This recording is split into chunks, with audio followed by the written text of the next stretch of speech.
সৈন্যগণ, বেঁধে ফেলো এই গোয়ালাটাকে শেকলে, বন্দি করে দাও ওকে কারাগারে। পুত্রে, কি করছো তুমি? মূর্খতা করো না দুর্যোধন, এই মুহূর্তে নিজের আদেশ ফিরিয়ে নাও। অহংকার তোমার বুদ্ধি ভ্রষ্ট করে দিয়েছে। ভুলে যেও না দুর্যোধন, শ্রীকৃষ্ণ হলেন দ্বারকাধীশ। দুর্যোধন, শ্রীকৃষ্ণ এখানে শান্তি দূত হয়ে এসেছেন। নিয়মানুসারে আমরা ওনাকে বন্দী করতে পারি না। যদি দূতের অপমান করার নিয়ম বিরুদ্ধ হয়, তাহলে একজন দূতের যজমানকে অপমান করাও দণ্ডনীয় অপরাধ। এই দূত আমাকে অপমান করেছে, ওকে ওর শাস্তি অবশ্যই পেতে হবে। মিত্র দুর্যোধন, বাসুদেব শুধুমাত্র নিজের পক্ষ রাখছেন, তোমাকে বোঝানোর চেষ্টা করছেন। তাতে তোমার রাগ করার কোনো প্রয়োজন নেই। প্রয়োজন আছে। এই অপমানের ফলে আমার রেগে যাওয়াটাই স্বাভাবিক। এই দূত আমাকে অপমান করেছে, ওকে এটা শাস্তি পেতেই হবে। ওকে বন্দী করা হোক।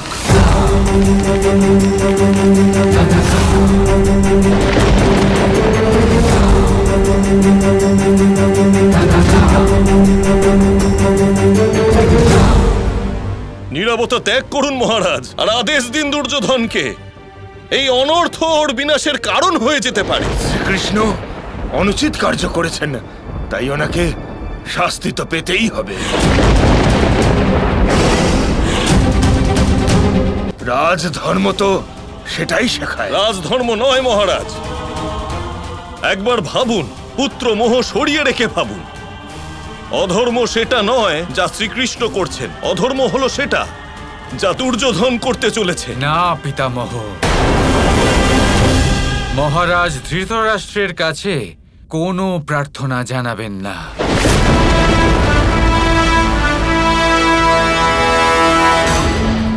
মহারাজ ধৃতরাষ্ট্র শুধু শারীরিকভাবেই নয়, মানসিকভাবেও অন্ধ হয়ে গেছেন।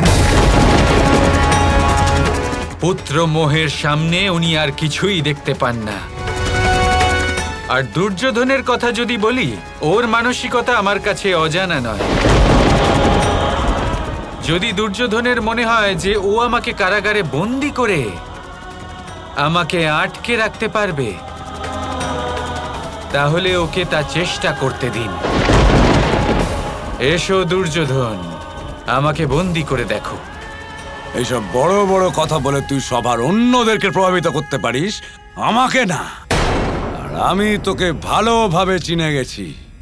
তুই একটা সাধারণ মানুষ, এর থেকে বেশি আর কিছুই না। এই সংসারে এমন কেউ নেই যাকে আটকানো যায় না। তোকেও আটকানো সম্ভব, আর আমি আটকে দেখাবো।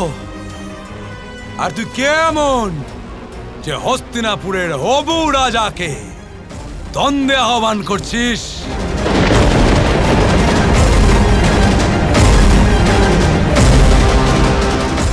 এর উত্তর আমি না হয় তোমাকে দিয়েই দেব দুর্যোধন, কিন্তু তুমি কি সেই উত্তর গ্রহণ করতে পারবে? তোর যা বলার কারাগারে গিয়েই বলিস না হয়। সৈন্যগণকে বন্দী করে নাও আর নিয়ে চলো কারাগারেতে।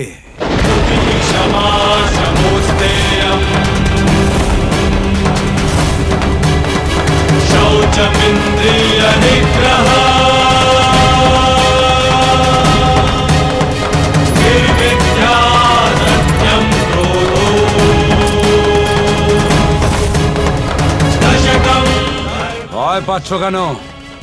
শিকল পড়াও এই ভণ্ডকে, এই গোয়ালাটাকে। আমি নিজে ওকে কারাগারে বন্দী করে নিয়ে যাব।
ঢোকাও এই কুটিলকে কারাগারে।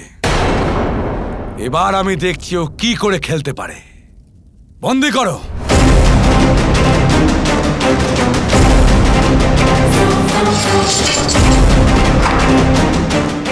সংসারে অনেক মূর্খ দেখেছি, কিন্তু যে মূর্খতা আজ দুর্যোধন করলো তার সামনে সবাই তুচ্ছ।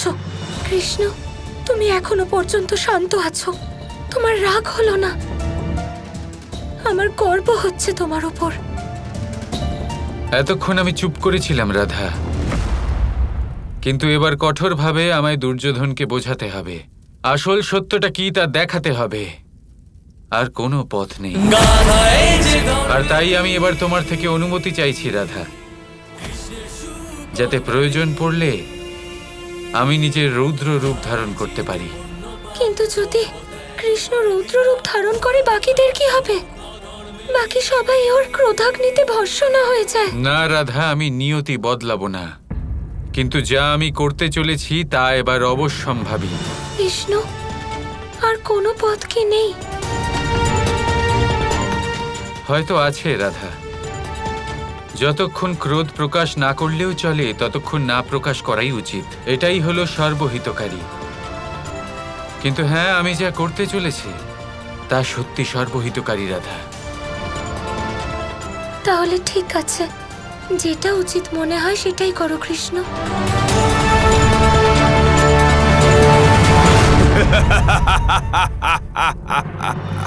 দেখ বাসুদেব কৃষ্ণ, দেখ আমি তোকে বন্দি করে নিয়েছি, আটকে দিয়েছি আমি তোকে।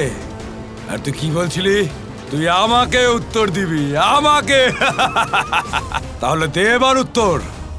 ব্যাকুল হচ্ছি আমি তোর উত্তরের জন্য।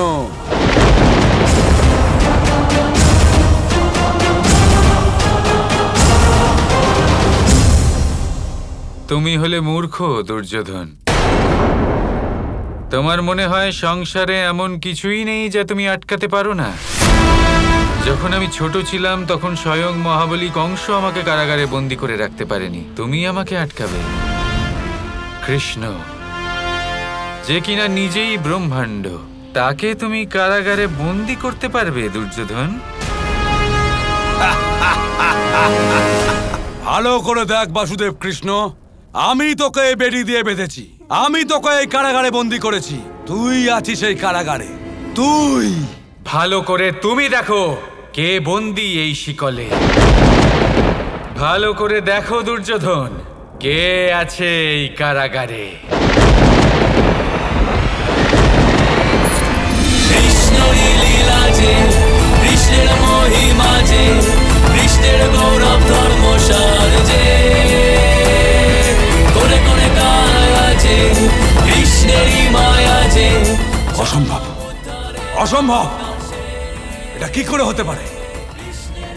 ছল এটা, মায়া এটা, এটা সত্য হতে পারে না। আমি বন্দি না, আমি মুক্ত, আমি মুক্ত। ছল এটা। সৈনিকেরা আমাকে বার করো, শীঘ্র আমাকে বার করো, বার করো আমাকে সৈনিকেরা, শীঘ্র বার করো আমাকে, শীঘ্র।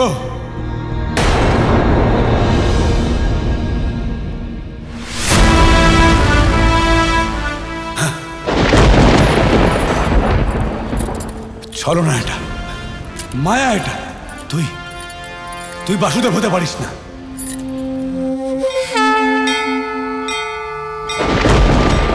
যে যত্র তত্র সর্বত্র বিরাজমান, তাকে বন্দি করতে চাইছিলে দুর্যোধন।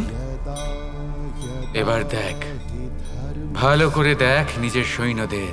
গ্লানির্ভবতি ভারত